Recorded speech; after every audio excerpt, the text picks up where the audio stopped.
señora delegada regional de la Universidad Abierta Interamericana, doctora Pasquet, directores de carrera, miembros del equipo de gestión de la universidad, estimados profesores, colegas, disertantes, graduados, alumnos y asistentes al Congreso en general, tengan muy buenos días. Es motivo de gran orgullo para mí, como directora de carrera de la Facultad de Ciencias Económicas, darles la bienvenida al primer Congreso de Ciencias Económicas. Esta primera versión del evento es el fruto de un trabajo mancomunado de todos los miembros del nuevo equipo de gestión que la facultad tiene desde hace unos meses. Y este evento, bajo el lema Formando Profesionales Comprometidos con la Realidad, tiene que ver con un proyecto de desarrollo que hemos comenzado a trabajar con mis compañeros directores de carrera para todas las carreras de la facultad, con la visión de formar profesionales con conocimientos sólidos desde lo técnico-disciplinar, pero también motivando el sentido social, la preocupación por el crecimiento regional y el desarrollo de la cultura emprendedora. La jornada de hoy se va a desarrollar en 5 bloques, en los cuales se abordarán temas de actualidad en finanzas, contabilidad e impuestos, gestión, marketing y comercio internacional, los cuales representan tópicos de interés para el desarrollo del profesional en ciencias económicas. Los temas elegidos propician enfoques y estrategias para los nuevos paradigmas de negocios y estarán a cargo de reconocidos profesionales de nuestra ciudad. Bueno, buenos días, ¿qué tal? Bienvenidos. Mi nombre es Alex Padón, yo soy docente de la universidad y nos toca abrir este congreso con el módulo de área de finanzas, que a la hora de armar el temario del congreso, la verdad nos pareció interesante abordar 2 temáticas que ahora vamos a conversar brevemente, que entendemos van a ser trascendentes en el quehacer profesional, ¿sí? Actualmente, y lo van a hacer, si Dios quiere, en un futuro cercano. Bien, en este panel nos van a acompañar 2 profesionales de amplia trayectoria en nuestra ciudad, que son la doctora Violeta Salvador Bisset, el doctor Gustavo Audano, y nos acompaña el licenciado Hernán Delgado, que es egresado de nuestra universidad. Violeta es contadora pública, ¿sí? Tiene una diplomatura en normas internacionales de información financiera, es especialista en fusiones y adquisiciones, que va a ser el tema sobre el cual ahora va a abordar su presentación. Posee una diplomatura en Project Management y ha certificado y revalidado su título en Canadá y ha hecho una especialización en la Universidad de Harvard, sobre la cual después nos va a contar un poquito su experiencia. Adicionalmente, es asistente regular y autora de numerosos trabajos en congresos nacionales e internacionales dados por las distintas centros de estudio y consejos profesionales de ciencias económicas. El doctor Gustavo Audano también es contador público, posee también una diplomatura en normas internacionales de información financiera, ¿sí? Posee un MBA en el IAE y es asesor idóneo del mercado de capitales, avalado por la Comisión Nacional de Valores. Adicionalmente ha hecho su maestría de finanzas en la Universidad Nacional de Rosario. Ambos son profesionales directores del estudio A1 Consulting, que es uno de los auspiciantes de nuestro congreso. Así que los dejo ahora en manos de Violeta, que va a comenzar. Bienvenido y que disfruten el congreso. Buen día. Gracias Alex, gracias a las autoridades de esta casa por invitarnos a participar de este congreso, que para los que somos asistentes regulares a otros congresos es novedoso que en su temario no tenga un 90% dedicado a impuestos, muy loable la verdad. Estoy muy feliz con la temática que han elegido, porque me parece muy actual. Como les dijo Alex, mi nombre es Violeta Salvador Bisset. Dicen que hice todo eso, ¿sí? Me gusta mucho estudiar, me gusta siempre, soy curiosa y me gusta siempre especializarme en distintas cosas. Me acabo de enterar que esta actividad para los alumnos de la casa es obligatoria, por lo cual no sé si me trajeron muy bien acá porque el tema es interesante o para despertarlos. Todavía no me queda muy claro, creo que debe ser para eso segundo. Así que bueno, les invito a transitar este tema junto conmigo, que tuve la experiencia, por esas cosas de la vida, casi que las mejores cosas me pasan por casualidad, o no tanto, de poder especializarme en Harvard este verano, en enero. Buscando otra cosa en internet encontré ese curso y decidí postularme sin ninguna expectativa, soy sincera, de entrar tan fácilmente. Y bueno, fue una experiencia que realmente me permitió pensar un montón de cosas desde otro lugar y algunos temas que vaya tocando de due diligence, que para muchos es como chino, due diligence que será. Les voy a ir comentando lo que vivencié allá. Nosotros con Gustavo y 2 socios más somos miembros de A1, que es un estudio, una consultora que está enfocada como una consultora integral, que está enfocada principalmente en la exportación de servicios para atraer inversores lanzados que quieran estar en Argentina, además de atender el mercado local, hacemos eso. Por eso ven el mensaje en chino de Feliz Año Nuevo, tenemos un acuerdo con una consultora china y por eso ven algunas cosas que no son muy tradicionales, corremos, estamos corriendo arriba. Y abajo está mi foto legranesca de lo firmo o no lo firmo, se pueden reír, a mí me gusta divertirme en lo que hago, no creo que tratar de ponerle humor a la vida sea opuesto a tener solidez en el desarrollo profesional. Bueno, vamos a empezar con el tema. Due diligence. ¿Qué es y para qué sirve? Hay muchos que están acá, lo habrán visto en algún texto y lo pasaron porque dijeron esto no lo voy a aplicar nunca en mi vida, ¿para qué lo voy a leer? Bueno, no es tan así. Van a ver que muchos lo han aplicado, lo han hecho sin saber que se llamaba así. A veces dentro de un trabajo formal para los que son contadores y otras veces para sus familias o cuando hay un conflicto familiar o demás, van a ver que es algo que no es tan ajeno. Les invito a recorrer la definición de un libro nacional editado por REPAR, de los autores de Guía y Papa, que me parece que es la más completa, en la que al recorrerla nos va a permitir ir desmenuzando de qué se trata esto. Dice que el due diligence es un proceso flexible, multidisciplinario, complejo y dinámico, no regulado legalmente. Bueno, un montón de cosas, ¿no? Que vamos a ir viendo. No regulado legalmente, vamos a empezar por ahí, no hay una ley o una parte del Código Civil de Comercio que hable especialmente del due diligence. Sin embargo, hay artículos que nos permiten saber un poquito de qué se trata. Due diligence, si lo traducimos, serían comprobaciones debidas o diligencia debida, que mucho no nos dice, pero hay un artículo que es el 1274 del nuevo Código Civil de Comercio que habla de la culpa, define la culpa como la ausencia de diligencia debida. Entonces, parece que tiene cierta importancia. Y hay otro artículo que es el 1053 que habla de la obligación del comprador de aplicar procedimientos para conocer el estado de la cosa que compra.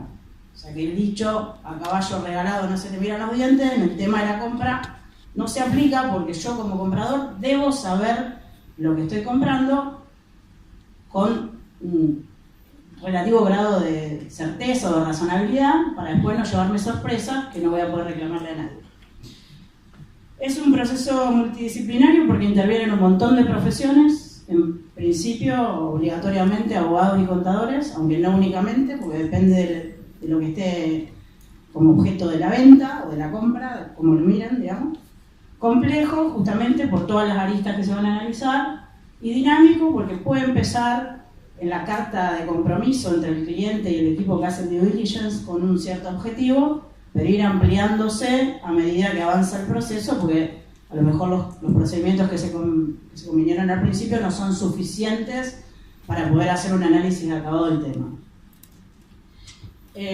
Dice que consiste en la investigación y recopilación de información y documentación relevante de naturaleza legal, contable y tributaria. Bueno, ahí estamos nosotros implicados como contadores. O sea que nuestra tarea va a ser investigar por parte de profesionales contratados a tales efectos en el ámbito de sus respectivas incumbencias.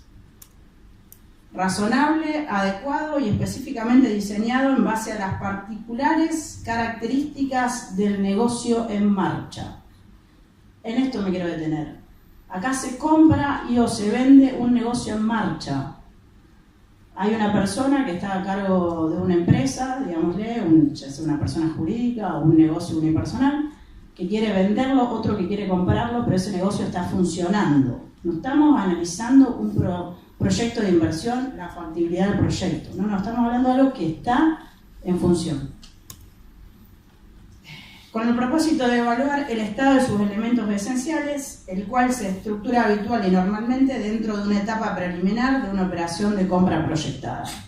El due diligence es una parte necesaria, casi obligatoria del proceso de fusiones y adquisiciones. Ninguna fusión o adquisición que sea hecha con cierto grado de seriedad puede evitar el due diligence. Lo necesita, ¿y para qué? En principio, para poder darle cierto sostén a la evaluación que ofrece el vendedor en el momento que ofrece su empresa en venta. Yo puedo pedir como vendedor lo que yo quiera de precio, pero luego tengo que tener elementos que sustenten ese precio que yo quiero que me paguen. Y dice, cuyo objetivo primordial se focalizará en la individualización de todos aquellos riesgos cuya efectiva ocurrencia podrán afectar adversamente los intereses de las partes contratantes, en particular del comprador, de concluirse en forma efectiva. Bueno, ahí está la fuente. ¿Qué quiere decir esto? Que nosotros, una compraventa se puede estructurar de muchas formas. En principio puede ser una adquisición de un paquete accionario para tener el control de ese ente, una fusión, un joint venture, que en nuestra ley sería una unión transitoria, la ex unión transitoria de empresa, una adquisición de fondo de comercio que legalmente protege al comprador de otra manera, muy diferente en cuanto a la responsabilidad solidaria, en cuanto a las deudas tributarias. Después lo vamos a ver si tenemos un poquito de tiempo para profundizarlo. O la compra de activos. Vamos a suponer, yo voy a hablar de las empresas que más conozco por mi trayectoria profesional, que son las empresas de prestación de servicios públicos y o de transporte. Si hay una empresa de transporte que se está vendiendo, el principal activo que tiene es su flota, entonces puede elegir venderse la empresa en su totalidad o esa flota transferirse a otra empresa. Entonces, donde va a estar focalizado el due diligence en ese caso, si no se compra la empresa como tal y se compra la flota, es en la compra de los activos. ¿Cuál es la responsabilidad del contador en esta tarea? Esta tarea no equivale a una auditoría, o sea, no voy a emitir una opinión. ¿Dónde encuentro los informes que debería emitir en la normativa contable? En la RT 37.7a, encargo para procedimientos acordados, que es lo nuevo que incluyó la RT 37 cuando reemplazó a la RT 7. ¿Qué tengo que pensar yo cuando hago el informe de due diligence? Que la redacción sea precisa, la redacción del alcance, que esté convenida en la carta convenio, para que yo después sepa cómo tengo que documentar todo el trabajo que realicé. No puedo decir, me parece que hay riesgos por deudas laborales no expuestas si no tengo un elemento para mostrarlo. Tengo que conservar los papeles de trabajo y evidencias obtenidas en la tarea profesional, como en cualquier trabajo del auditor. Es el plazo legal, que son 10 años, y tengo que entregar un informe del encargo, y lo óptimo sería que yo lo entregue con limitación de usuarios, que es una de las particularidades de los encargos. ¿Qué quiere decir eso? Que cuando yo entregue el informe, la última cláusula va a indicarle a la empresa que me encargó esto, que puede ser tanto la parte vendedora como la parte compradora, que solamente ellos pueden acceder a esta información y no pueden divulgarla. Aunque parezca una cosa extraña, el due diligence puede ser encargado por el vendedor. ¿Por qué? Porque el vendedor quiere realmente saber cuáles riesgos no están expuestos en su información contable. Aunque a lo mejor ya lo sabe, pero quiere otra opinión distinta a su auditor habitual que le diga cuáles son los riesgos que pueda tener en una operación de compra-venta que le vayan a bajar el precio. Entonces puede ser que yo el informe de la due diligence lo limite al vendedor o al comprador, o que ambos tengan acceso. Y fundamental, tengo que tener una carta de gerencia del target y de su cliente, y del cliente que me encargó esto, si no coinciden, para que ellos hagan descargos sobre sus responsabilidades y sobre la información que me dieron. En toda bibliografía y en las charlas de due diligence o de fusiones y adquisiciones van a estar en contacto con muchas palabras que son en inglés, más que nada porque la mayoría de los textos provienen de países de habla inglesa. El target es la compañía objetivo, la compañía que se vende, la que estamos viendo si se vende o no. ¿Cuáles son los pasos de due diligence? Primero vamos a tener una serie de cuestionarios que van a ser acordados con el cliente. El cliente me va a decir qué quiere que yo investigue, al margen de lo que yo considere que debo investigar. Se va a abrir, como segundo paso, el data room, otra vez un término en inglés. Antes, cuando no estábamos en esta era digital, digamos, el data room existía, era una habitación que se disponía en la empresa del target, donde se dejaban a disposición toda la documentación relativa al proceso de compraventa. Existía de verdad, o sea, no es como hoy que es un Google Drive o un Dropbox. Tenía que tener acceso, horas donde se podía acceder a esa documentación y demás. Se sigue llamando data room, pero está colgado en alguna nube. Tengo que llevar a cabo reuniones con el vendedor y con la gerencia del target para ir comprobando lo que yo voy viendo en los papeles y ir teniendo un feedback de parte de ellos si las comprobaciones que yo estoy haciendo son adecuadas o no. Se va a presentar el informe de due diligence, como le dije, siguiendo los lineamientos de la Red 37. Y puede ser o no que el equipo encargado del due diligence esté encargado de hacer un apoyo al equipo negociador del closing. ¿Qué quiere decir? Que después de que entreguemos los informes de due diligence, se van a juntar las partes a negociar para ver si el precio inicial se va a sostener o no, cuánto se va a dejar de fondo de reparo o fondo de reserva para los pasivos eventuales que puedan tener en el futuro esa empresa, etc. Hay muchos tipos de due diligence, tantos como profesiones intervengan en el proceso. Por eso digo, si hay ingenieros o si hay, por ejemplo, en empresas que tengan una actividad como petróleo, tiene que haber un ingeniero ambiental que pueda hacer un análisis del impacto ambiental durante la gestión de la empresa y durante el cese de esa empresa también. Habrá due diligence ambiental, que acá no lo estamos viendo. Yo estoy hablando de los due diligence que están relacionados estrictamente con nuestra profesión. Vamos a tener un due diligence contable, fiscal y previsional, que es imposible que lo llevemos a cabo de manera separada. El equipo encargado de due diligence deberá llevarlo en forma simultánea para ir viendo si los hallazgos, por ejemplo, del due diligence fiscal están impactados en los estados contables, y si no lo están, qué efecto va a tener eso en nuestros estados contables corregidos.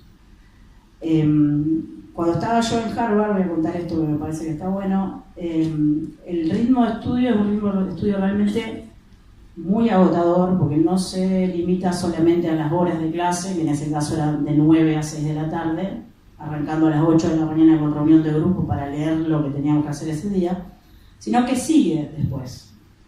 Teníamos un caso de negociación, habían dividido la clase, éramos 85 alumnos, yo era la única argentina. Habían dividido la clase en grupos de 3 para negociar y digamos, 3 grupitos de 3 participaban en un software, una aplicación, donde 3 empresas se vendían o se compraban, no se sabía qué iba a pasar. O sea, a cada subgrupo de 3 equipos le podía pasar una cosa diferente. Había información que se iba actualizando todo el tiempo, esas empresas cotizaban en bolsa. Entonces, cuando cenábamos, teníamos la tarea adicional de negociar en la cena.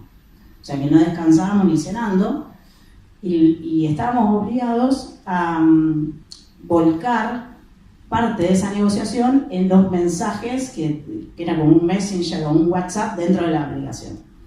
Nos habían advertido que esos mensajes se iban a hacer públicos, los mejores o los más llamativos, el último día. Bueno, el último día había mensajes como: hey, empresa A, necesito negociar con ustedes. Pero si estuvimos negociando recién, o sea, la gente ya había tomado vino, no sabía si habían hablado, no habían hablado, ya estaban perdidos. Y mensajes como: tengo sueño, por favor cerremos la operación. O sea, el ritmo realmente es muy, muy intenso, pero bueno, eso era, digamos, lo gracioso del último día, ver que la gente ya no sabía ni con quién hablaba, ni qué iba a pasar. Y bueno, y a todos los equipos les pasaron cosas diferentes, o sea que no hay una única solución de fusionarse o de comprarse o de venderse. Depende además de las condiciones de mercado, de un montón de expectativas de las personas que van a realizar la operación.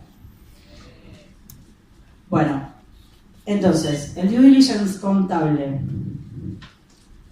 Vamos a tener un due diligence respecto de la información en general y respecto de la documentación del target. La información en general va a ser el examen de las operaciones de ese mercado en el que estamos haciendo el due diligence y un examen integral de la industria del target. Vamos a ponernos en este ejemplo. Venía una empresa de transporte que se quería vender el año pasado. Yo estaba por comprarla, estaba dentro del equipo de due diligence que iba a realizar la compra. La expectativa de la industria el año pasado era otra, muy diferente a la de este año, con las aerolíneas low cost, con el contexto en el que estamos viviendo y con aparte la política de la liberación de los precios de las empresas de transporte terrestre. O sea que el análisis del impacto del año pasado a este año, si la operación no se cerró, es otro. ¿Me cambia el precio? Por supuesto. Respecto de la documentación del target, yo tengo que mirar los estados contables anteriores de la fecha a la que estoy analizando y uno especial que yo hago para el due diligence o que yo pido que hagan de acuerdo a qué lado esté.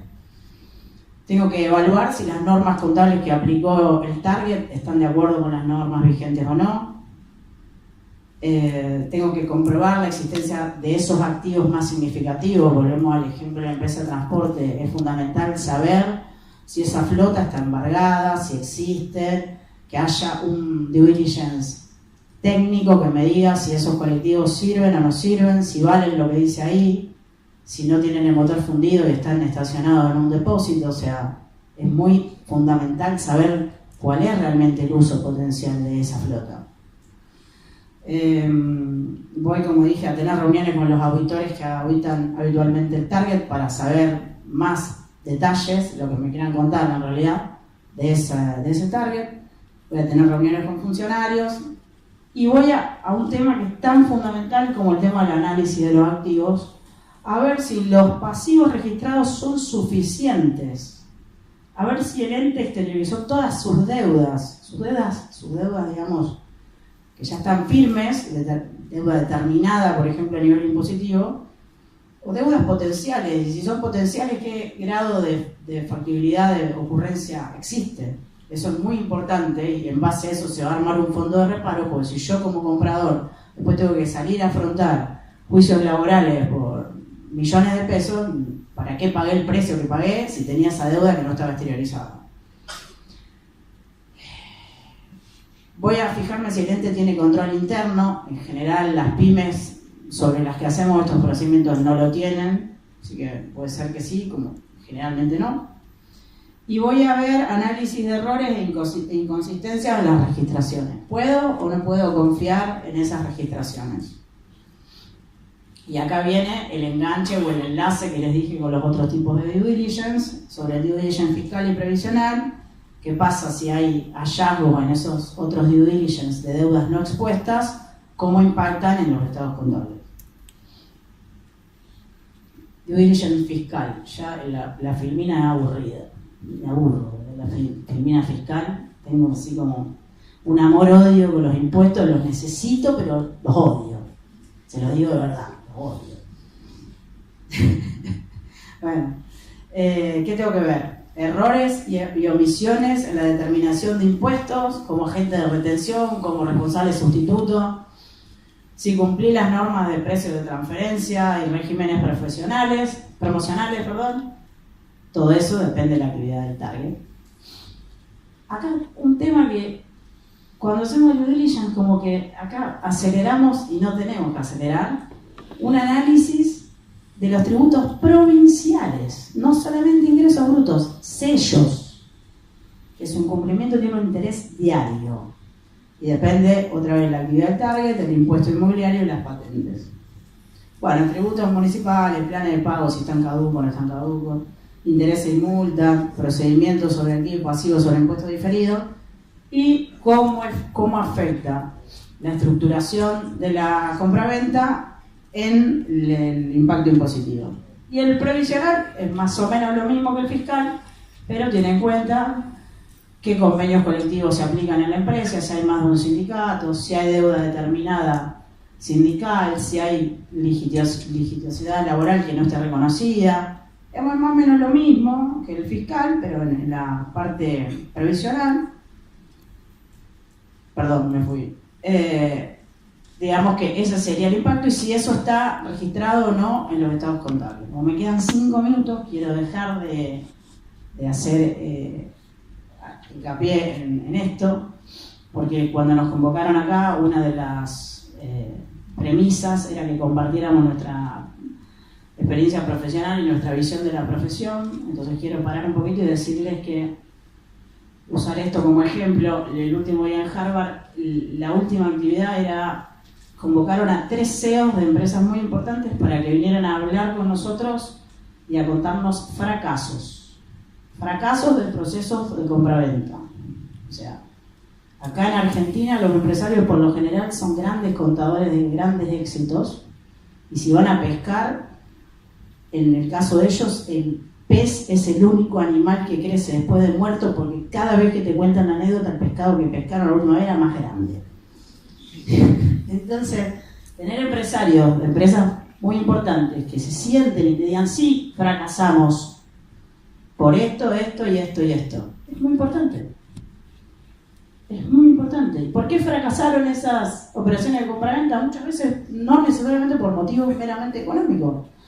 Fracasaron porque se fusionó una empresa que tenía operaciones en Estados Unidos y en China y no se pudieron poner de acuerdo en la cultura de la organización, porque los chinos antes de empezar cantaban una canción motivadora y los yanquis nos miraban como vaya que lo que cae, o sea, no la voy a cantar. Entonces, en este mundo tan globalizado, yo los invito, como colegas o futuros colegas, a salir de la zona de confort y pensar que la profesión son los impuestos, los sueldos y la contabilidad. No. Los impuestos en muchos países del mundo se autodeterminan. El contador o el empleado de estudio contable dice sí o no, nada más. ¿Quiénes son los que siguen estudiando muchísimo impuestos? Los grandes asesores o consultores que empresas los consultan para ver en tema de penal tributario y demás, pero no es eso la tarea del contador habitual. Entonces yo sé que nos da muchísimo miedo y a mí también me da muchísimo miedo. En este momento estamos explorando el mercado externo por algunos clientes para exportar productos que se hacen acá. Y me da miedo, porque no lo estudié en la facultad. Y no es lo que yo me imaginé que iba a hacer. Pero el cambio es lo único permanente que vamos a tener. Entonces la temática de este congreso, que no estamos hablando de, como dije al principio, de impuestos, el IVA, ganancias, es muy importante porque nos desafía a pararnos en otro lugar. Un lugar cómodo, un lugar donde yo sé lo que va a pasar, no. Pero bueno, por eso les digo, no son todos grandes éxitos para nadie, para ninguno. Tener la grandeza de reconocerlo y contar por qué se equivocaron me parece muy bárbaro. Eso acá no lo vi nunca. Entonces, bueno, aparte de contarles de qué se trata el due diligence y demás, que creo que muchos lo pueden usar incluso en su empresa familiar, cuando una tía le quiere comprar aparte al otro y no sabe cuándo venderse acá, o en el caso de algunos divorcios medio salados, digamos, creo que lo podemos aplicar mucho más que para la compraventa de una SRL, digamos. Les quiero invitar a eso, a que aprendan de sus propios fracasos. A eso, que quede esa idea, digamos. Y a que no estamos para liquidar el libre ganancia únicamente. Hay un montón de cosas para hacer, un montón. Eso, hasta ahí llegué. Gracias.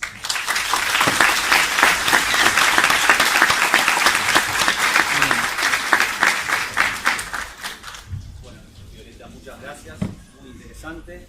Bueno, después vamos a hacer una conclusión final, pero me quedo un poquito con tus palabras. Bien. Chicos, vayan haciéndonos llegar las consultas y las preguntas para después, una vez que exponga Gustavo y Hernán, vamos a pasar, ¿sí?, a los sillones para hacer un ping-pong de preguntas y respuestas. Así que vayan haciéndonos llegar las preguntas que tengan de la presentación de Violeta. Gustavo. Hola, buenos días. Me voy a parar para que se mueva el punto de observación, así no se duerme. Bueno, primero los mismos agradecimientos que Violeta, primero por estar acá, por escucharnos. Los temas a veces son un poco duros. Vamos a tratar de hacerlo lo más entretenido posible. Muchas gracias a Gisela y a la universidad por invitarnos. Yo sé la señal. Bueno, sobre esta parte me quería detener una media hora a contarles un poquito los títulos, pero bueno, me dijeron que no lo haga, así que lo único que les puedo decir es la mayoría de los asistentes está estudiando una carrera universitaria. Si piensan que cuando terminen la carrera universitaria ya se van a poder dedicar a trabajar nada más y no van a tener que estudiar, la mala noticia es que eso en la actualidad no sucede y realmente está muy bueno seguir e incluso comenzar en forma paralela a la carrera universitaria. Cuando tengan bien definido, la profesión tiene muchas ramas. A mí me toca, después de mucho tiempo de ejercer la profesión, me volqué a las finanzas y todo lo relacionado. Y bueno, encontré un nuevo mundo que es prácticamente una carrera nueva, o digamos que es hoy que sigo estudiando. Así que podemos pasar con el siguiente, les voy a contar el tema. Habrán leído en el programa, vamos a tratar instrumentos financieros del mercado de capitales argentino. Si ustedes me dicen, ¿elegirías este momento para hablar de instrumentos financieros del mercado de capitales argentino? La respuesta es no, claramente. De todas maneras, si me dicen, ¿hubo algún momento donde se podía hablar de esto? No. Y es bastante complicado encontrar uno. Vamos a tratar, lo bueno es que no sabemos lo que viene. Entonces, cualquier aseveración sobre el futuro, no sé si se van a acordar de lo que les dije, pero bueno, seguramente la inquietud que va a surgir es, bueno, si tengo unos ahorros, ¿a dónde invertirlos? No les quiero adelantar la conclusión. Es difícil en media hora hablar sobre todo el mercado de capitales argentino, entonces la idea fue presentar los principales tópicos. Cuando alguien me dice, ¿cuál sería la idea final de esta presentación? Llevarme inquietudes, para incluso tanto Violeta como yo, para todo lo que tenga que ver con esta presentación, estamos abiertos a consultas, ya sea después del tiempo que tengamos acá, incluso por mail. Sería agradable recibir consultas sobre estos temas y poder responderlas. En general vamos a ver, luego de una breve introducción al mercado de capitales, porque quizás hoy todo el mundo escucha eso, pero no siempre sabemos de qué estamos hablando, es ver un poco las mediciones que se pueden hacer y cómo se puede analizar sin ser un gran especialista en el tema. Primera pregunta, al igual que le pasó a Violeta, ¿qué es el mercado de capitales y cuáles son sus funciones? Bueno, el mercado de capitales, se imaginarán, acá en este gráfico es el lugar virtual hoy ya, donde las empresas, los individuos y los inversores colocan el dinero. ¿Por qué? Porque lo necesitan las empresas para sus funciones. Por ejemplo, el due diligence hablaba claramente de la posibilidad de comprar una empresa. Bueno, si yo no tengo los fondos, ustedes se imaginarán, por la magnitud que tienen algunas empresas, por ejemplo, no pueden ir a pedir esa plata al banco. Una de las posibilidades sería emitiendo algún título de los que ven del lado izquierdo, acciones, bonos y demás. Hoy por hoy el mercado de capitales en Argentina se habla de todo. El mercado de capitales se lo considera algo que tiene que ver con todos los títulos y la parte formal. Existen otras cuestiones, por ejemplo el mercado de corto plazo se le llama money market. Igual en Argentina nosotros le decimos a todo mercado de capitales. Y después existen, también dentro del mercado de capitales, y no están relacionados estrictamente con productos estandarizados, los mercados que se llaman over the counter, que son mercados por productos no estandarizados, por ejemplo los forward de cereales y demás. En este caso particular vamos a tratar de hablar de algunos puntos del mercado de capitales que tiene que ver con lo que hoy se dice Merval o bonos. El siguiente. Bueno, ¿qué es la Comisión Nacional de Valores? Es el ente regulador. Es el que viene a impartir un poco la normativa o ir a mayor nivel de detalle. Cumple un rol enorme la Comisión Nacional de Valores. Ustedes piensen que esto se trata de poner dinero mío en un lugar, que en este caso particular no vamos a hablar de los bancos ni los vamos a juzgar, pero donde yo le estoy dando dinero a otra empresa que mayormente no conozco, no sé qué están haciendo y solamente me estoy basando en un rendimiento. Ustedes me dirán, pasa lo mismo con el banco. Sí, pasa lo mismo con el banco, pero normalmente hay muchas dudas sobre cuando uno invierte, sobre las características, sobre todo porque se han visto algunos eventos a nivel mundial, no a nivel Argentina, que fueron crisis financieras y terminaron con los bancos y también terminaron con el mercado. Existen dos mercados, se lo voy a escribir rápidamente, un mercado primario que es un mercado de colocación. Cuando una empresa quiere salir a bolsa no es que lista sus acciones en la bolsa y espera que alguien venga a darle la plata, sino que lo que hace es sale con una colocación que luego se va a tradear en bolsa. Lo mismo sucede con los bonos, e incluso usted seguramente es algo muy recurrente en estos días, la licitación del EVAC, la licitación del ECAP y LETES. Eso es mercado primario. Cuando se arma bajo la forma de licitación, el mercado es primario. Luego existe un mercado secundario donde intervenimos nosotros, por ejemplo, comprando y vendiendo los títulos. Ese es el mercado que a nosotros, en principio, nos interesa desarrollar. En toda esta cadena hay un sujeto muy importante, si bien son muchos, el más importante y al que deberían acudir quienes quieran hacer inversiones son los agentes de liquidación y compensación que están regulados por la Comisión Nacional de Valores. Los bancos son agentes de liquidación y compensación. Los viejos agentes de bolsa son agentes de liquidación y compensación. Si ustedes quieren invertir en un bono, invertir en una acción, tienen que buscar una LIC. El banco suele dar esos servicios. No le cuente a nadie, pero los bancos suelen ser más caros que los ALIC tradicionales y suelen ser más limitados en la cantidad de productos que ofrecen. Hoy, por suerte, se está dando una gran competencia a nivel ALIC en el tema de comisiones, aunque le parezca una pavada, las comisiones a veces son las que no permiten un tradeo de acciones mayor por el solo hecho de que no conviene por entrar y salir. Cuando yo compro una acción pago, cuando vendo una acción también pago. Así que es un tema importante. Y una cosa que cuando estábamos preparando la presentación se me vino a la cabeza, siempre que veo una pregunta relacionada a la especulación en la bolsa me acuerdo de Sergio Massa, que él siempre dice que el que hace un plazo fijo es un especulador, la timba financiera. Bueno, ¿para qué sirve la especulación? Primero, ¿está mal la especulación? Y la verdad, a mí, obviamente no me van a escuchar decir que sí. La realidad es, como yo les conté, hay un mercado primario y un mercado secundario. Si yo le voy a dar, estoy en el mercado primario, un ejemplo rápido. Viene una empresa que quiere emitir acciones o quiere emitir un bono. Yo le voy a dar, obviamente, la plata y me voy a quedar con el bono. Si no existiese un mercado para después yo venderlo, me lo tengo que quedar, como se dice normalmente en las cargas, a finish. La única forma que yo tengo de obtener renta es cobrándome los cupones. Ahora, yo mañana quisiese liquidar esa posición, no puedo liquidarla porque no tengo un mercado secundario. ¿Para qué sirve el mercado secundario? Justamente, lo fundamental es ¿cuánto más costoso le voy a hacer?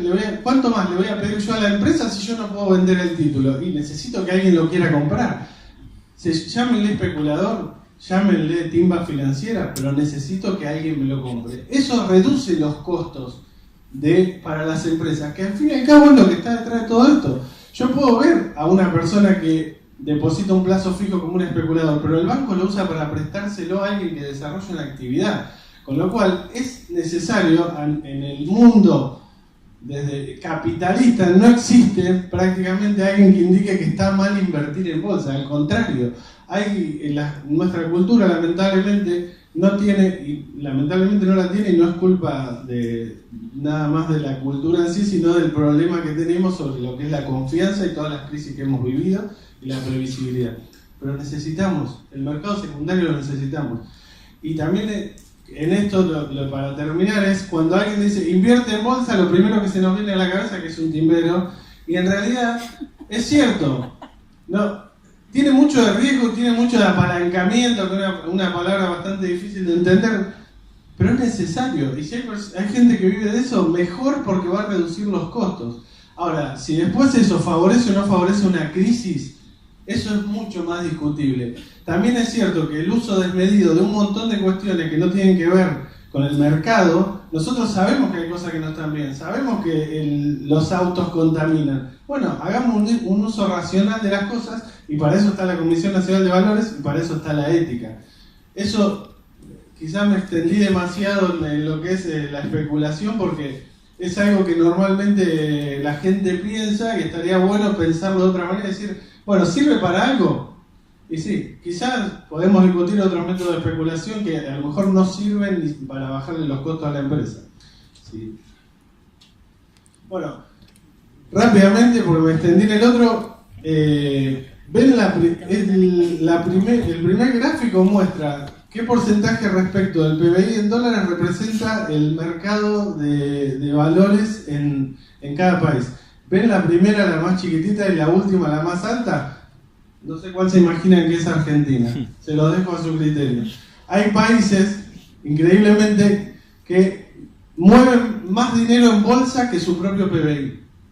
Bueno, ese país es Estados Unidos. Después está Canadá también. Fíjense esto, a mí realmente cuando lo veo me parece muy interesante, que es cómo evolucionó, solo para Argentina, cómo fue evolucionando el mercado de capitales, sin la cuestión política, cómo fue creciendo el mercado de capitales respecto del PBI. Mucho tiene que ver porque el mercado de capitales está mucho más asociado a la idea de que las empresas ganen plata, después vamos a ver cómo se evalúa una acción, y a las expectativas. Siempre tiene que ver con las expectativas. Habrán escuchado cuando ganó Macri, a partir del comienzo del gobierno de Cambiemos, la bolsa comenzó a subir, ya comenzaba a subir antes de la segunda vuelta.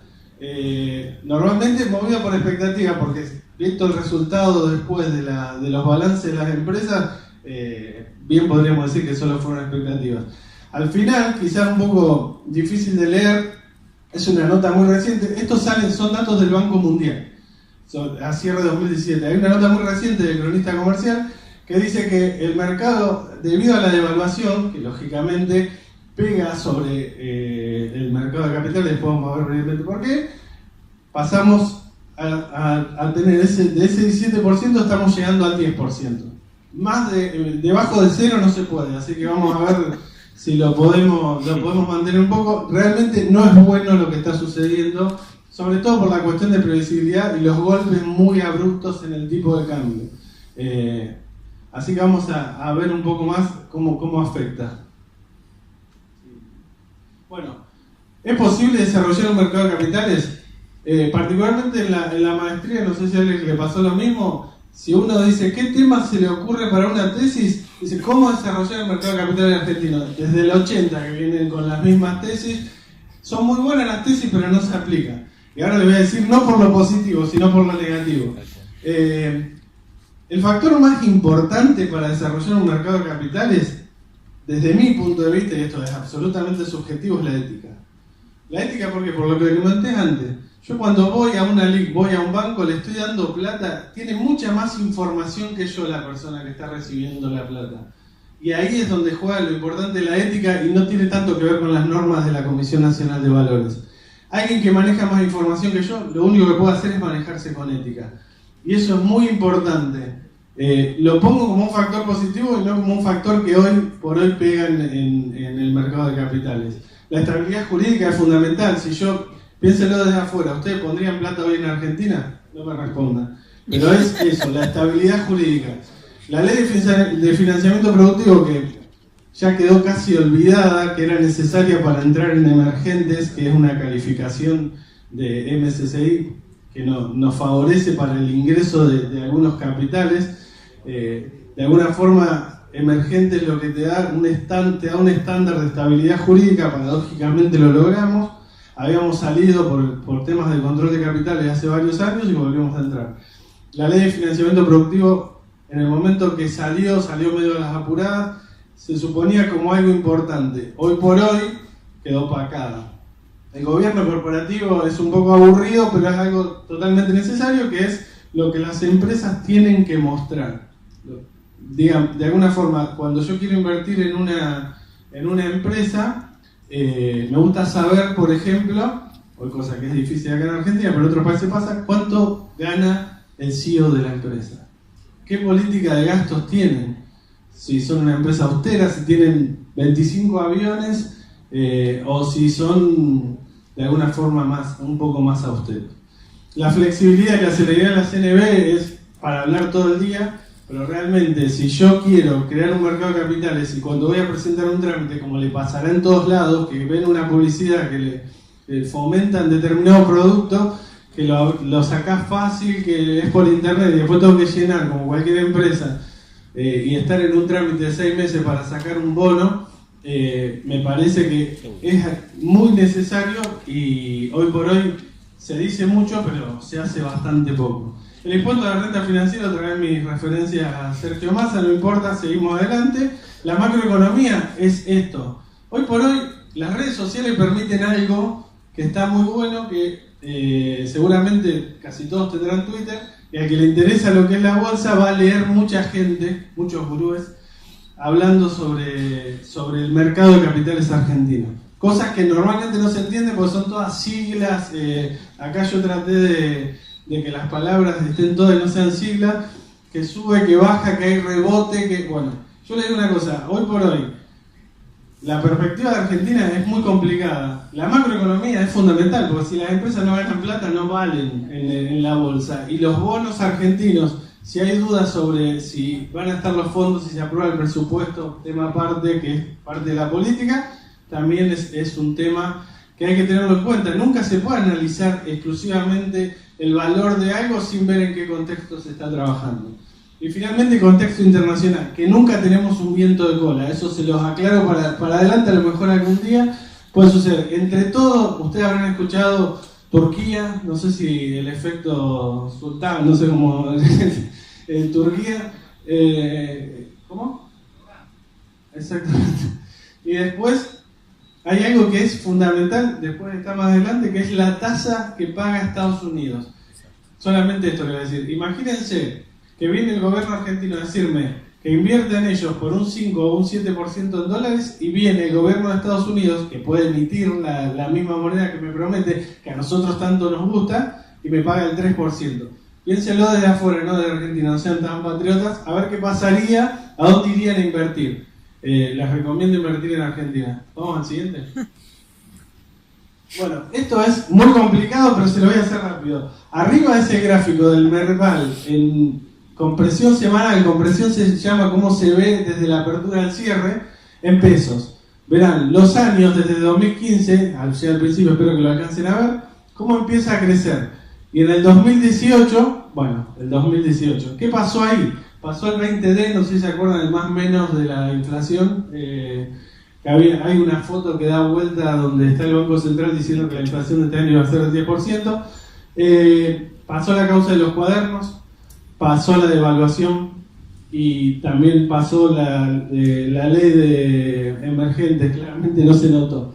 Duró un día la euforia por la ley de emergentes. Debajo, lo cual es muy interesante y quiero que recuerden esto, cuando analicen un título argentino, nunca dejen de verlo en dólares. Existen títulos que cotizan en dólares, lo cual sucede en bonos y también en acciones que cotizan afuera, pero nunca se lleven por mirar un gráfico. Cuando alguien les muestra un gráfico, si yo les muestro Argentina en pesos, no es tan malo lo que se ve. Se podría ser mucho peor, pero no es tan malo. Abajo se ven dólares. Miren lo que es en dólares. Es lógico, es una división. ¿No? Estos gráficos no hacen más nada que dividir el valor por dólares. Y debajo se ve algo muy particular. A mí me resulta interesante, espero que a ustedes también.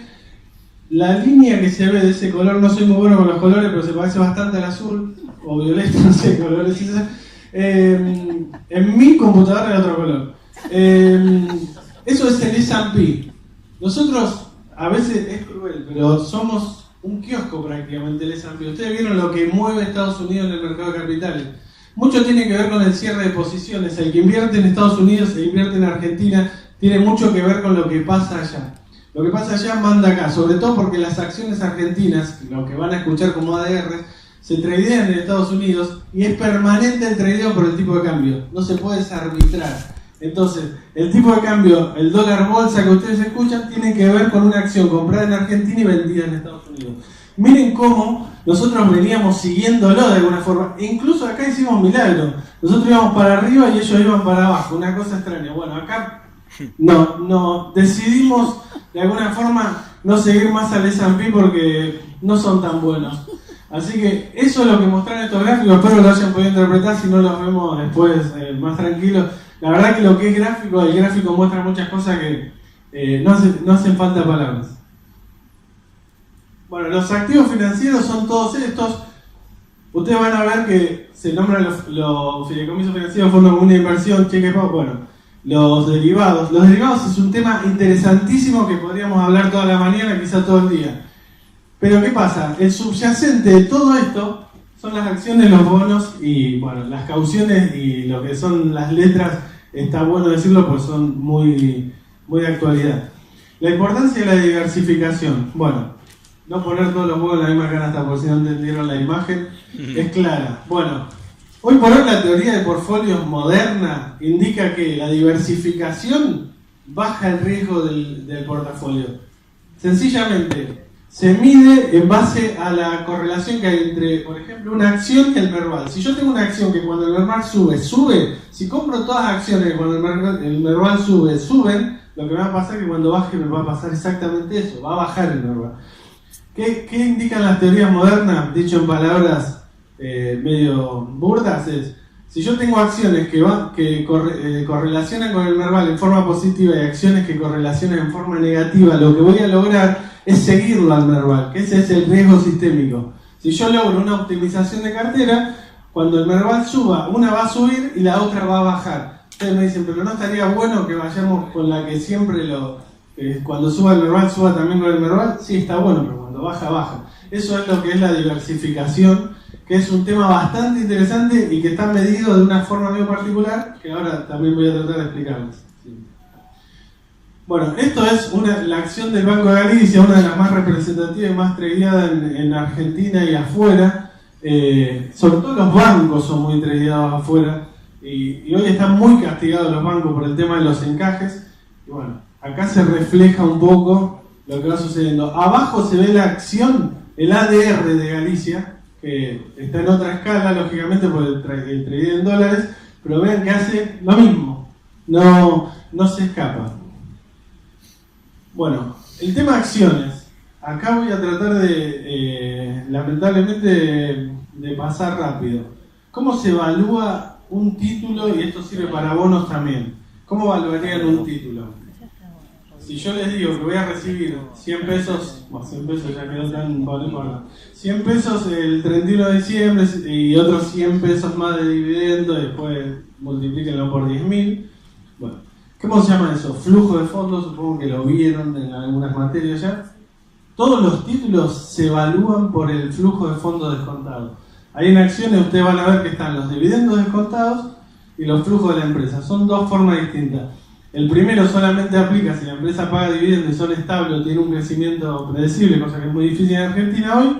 Y el otro es el flujo. Directamente me meto a nivel caja de la empresa. Por ejemplo, agarro Galicia y digo, bueno, Galicia en el último balance mostró una utilidad de tanto, llego a ese flujo, lo cual es también una cuestión que hay que sacar amortizaciones, ver las inversiones que va a realizar la empresa y lo descuento una tasa de interés. La tasa de interés es mi costo de oportunidad. Yo tengo la posibilidad de dejar esa plata en una inversión segura, como mínimo voy a requerirle a la empresa que me dé esa tasa de interés, quizás que tenga valor lógicamente, que descontado me dé un valor mayor. El retorno y riesgo, algo que también tiene que ver con lo que les digo a veces, lo que les comentaba sobre las redes sociales y demás. Todo lo que ustedes todo lo que se mide sobre el pasado, siempre. Las empresas miden los analistas en realidad miden sobre el pasado. El desvío estándar de la acción, el retorno a acción, bueno, a futuro nadie sabe qué va a pasar. Para eso existen los escenarios y Monte Carlo, que seguramente lo habrán visto, que son escenarios posibles. Este cuadro, que espero que se vea mejor de cómo lo estoy viendo yo ahora, lo que dice es, de un lado está la rentabilidad y de otro lado está el riesgo. Esto es un ideal, no existe. El bajo riesgo y alto rendimiento, si logran encontrarlo, por favor no dejen de escribirnos al mail. El resto son todas combinaciones posibles. Cuando alguien me está ofreciendo mucho, ¿se acuerdan lo que le dije a Argentina que ofrece 7% en lentes, se va a ofrecer? Sí. Y Estados Unidos me ofrece 3%. ¿A dónde se ubicarían acá? Yo, acá seguro que no, porque es posible. Pero bueno, claramente es alto riesgo y alta rentabilidad. 7% en dólares es mucha plata. Siguiendo con el otro punto, la eficiencia de mercado, que es algo bastante interesante y muy teórico. Hay 3 tipos de hipótesis. Yo le voy a contar una que es la que se dice que existe, que es que todos los precios ya tienen toda la información, la pública y la privada. ¿Estamos? Es difícil, la verdad, hay mucha psicología en el mercado en sí, es difícil pensar, pero bueno, hay muchos que la defienden, otros que dicen que tiene la información solo pública, otros que dicen que solamente está la información del pasado. La verdad es que es totalmente teórico. Después existen 2 métodos de análisis, ustedes van a ver mucho en las redes sociales el análisis técnico que dice, perfecto, una acción o un bono se tradea en el mercado y llega a un precio, pero lo tradean personas. El solo hecho de que lo tradeen personas, pero ellos, digamos, los mayores defensores del análisis técnico indican que mediante gráficos, trazando líneas, trazando pisos, techos, líneas de tendencia, que a veces son muy interesantes, tratan de predecir el valor el que va a tener la acción, corto, mediano y largo plazo. El análisis fundamental es algo bastante más lento y el análisis del balance a través de llegar al valor. Una cosa que les quiero decir, el valor no es el precio de una acción. Eso me olvidé decirlo al principio. Una cosa es el valor que se comercializa, se tradea en el mercado, y otra cosa es el valor que yo llevo. Si yo considero cualquiera de estos 2 métodos que la acción está subvaluada o sobrevaluada, ahí es donde ejecuto. Recuerden siempre que cuando se intenta ingresar al mercado hay un riesgo que es el riesgo de la liquidez del mercado. A veces aparecen acciones que tienen subidas altísimas, pero se tradean en el panel general, que es el panel de menor volumen en el mercado de las empresas más chicas. Bueno, hay veces que suena súper tentador. Pesure fue una empresa que subía mucho, Carrier, una empresa que está prácticamente quebrada, que también subió mucho hace pocos días. La gente se entusiasma y entra. El tema es que cuando querés salir, sube el 20%. Cuando querés salir no haces tiempo y ese es el riesgo de liquidez. ¿Por qué? Porque ya hay una diferencia entre compra y venta. Obviamente porque si no, sería comprar y vender al mismo precio imposible. El problema está ahí, que justamente la liquidez lo hace ganar. La influencia de la macroeconomía ya se las comenté, de la economía internacional también se las comenté. Acciones es un tema súper interesante. Lamentablemente en Argentina hay muy pocas acciones y mayormente se tradean las más importantes. Si a uno le gusta invertir en acciones y tiene ganas de estudiar, les recomiendo empezar a analizar y después incluso probar, dejando algunas estrategias reflejadas, a ver teóricamente cómo les hubiese dado, el índice ROFEX 20, que es un índice que sacó hace poco tiempo ROFEX, que es uno de los mercados más importantes, digamos que es el mercado más importante de futuros de dólar a nivel internacional. Es un índice que mueve el Merval y está muy bueno porque de esa forma yo sigo al Merval y paradójicamente no solamente puedo apostar a la suba, puedo apostar a la baja. Sí. Lamento tener que ir tan rápido. Esto es renta fija. Acá tenemos el gráfico del bono I-24, que es uno de los más castigados últimamente porque se esperaba un default de corto plazo de Argentina. Se esperaba, todavía se esperaba. Y debajo se ven dólares. El bono tradea en dólares en Argentina. Yo puedo comprarlo en pesos y venderlo en dólares. Eso también es dólar bolsa. Se hizo mucho esto cuando empezó a subir el dólar. Cuando empezó a subir, en realidad en las últimas devaluaciones, mucha gente iba a la LIC, ¿se acuerdan que les mencioné la LIC?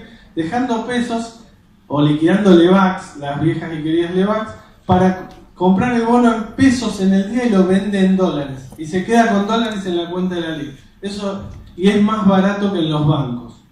Incluso no queda en el banco, sí. Bueno, acá lo último para el bono. Bonos hay de todo tipo. Vamos a centrarnos en los emitidos por los gobiernos nacionales. ¿Qué tiene de particular si lo emite un gobierno, el gobierno nacional o si lo emite un gobierno provincial? Los gobiernos provinciales dan grandes rendimientos. El gobierno nacional, si es en pesos, tiene la posibilidad de emitir pesos para pagarlo. Los provinciales emitieron en alguna época, ustedes eran muy chicos, alguna pseudo moneda, pero no podrían pagar bonos.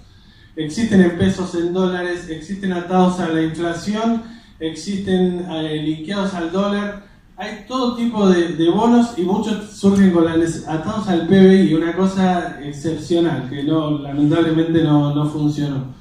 Los riesgos asociados, el riesgo de crédito es el riesgo de que a quien le dé la plata no lo pague. Lamentablemente es así. Tasa de interés ¿qué pasa? Yo les conté, el flujo de fondos se descuenta a una tasa de interés. Si esa tasa sube o si esa tasa baja es inversamente proporcional.